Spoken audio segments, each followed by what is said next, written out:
In the Hebrew Bible, there's a story that describes a person living inside the walls of a city. What is that about? Let's explore why ancient people sometimes did actually live inside the walls of their cities. Shalom, my friends. This is a Kibbutz with Israel in 5, where we give you everything Israel in 5 minutes. Please like and subscribe.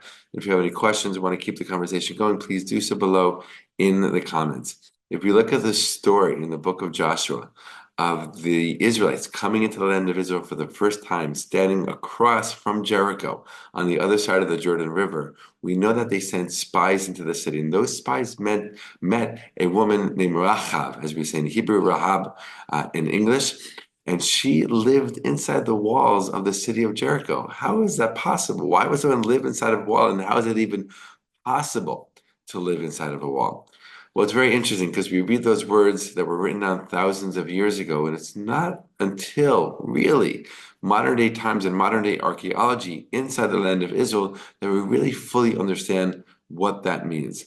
Because archaeologists have uncovered and excavated and discovered all over the land of Israel um, ancient sites where there are protective walls around these cities.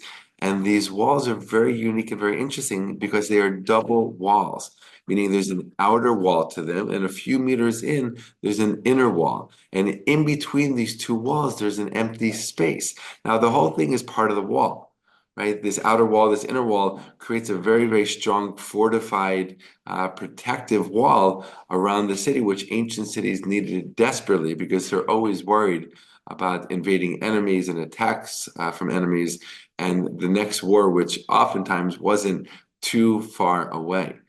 Now, the space in between during a wartime was filled in with earth, with rubble, with rocks, with dirt, in order to create this very, very massive, thick wall that was very, very hard to penetrate. But during times of peace, they didn't need to do that, and they can actually use that space. So archaeologists have found these kinds of walls, which they call a casemate wall. Again, an outer wall, an inner wall, space in between. And during peacetime, they would use it for all kinds of things. They would use it for storage, and they would also use it for living. And that's how we understand how, in the story of Joshua, we see that Rahab did actually live inside the walls of the city, something that would be very, very hard to understand unless you actually saw the evidence that archaeologists have uncovered. Now, there's another interesting example of a casemate wall on top of Masada in the Judean desert, just across from the Dead Sea. They found casemate walls there all around the perimeter of the mountain up there. And inside some of these casemate walls, in the space in between the outer wall and the inner wall, they found all kinds of scrolls, which was testament and evidence that there was study there, there was learning, there was education. So most likely kids were sitting in this space in between these walls and having school session, having a learning time. An amazing thing.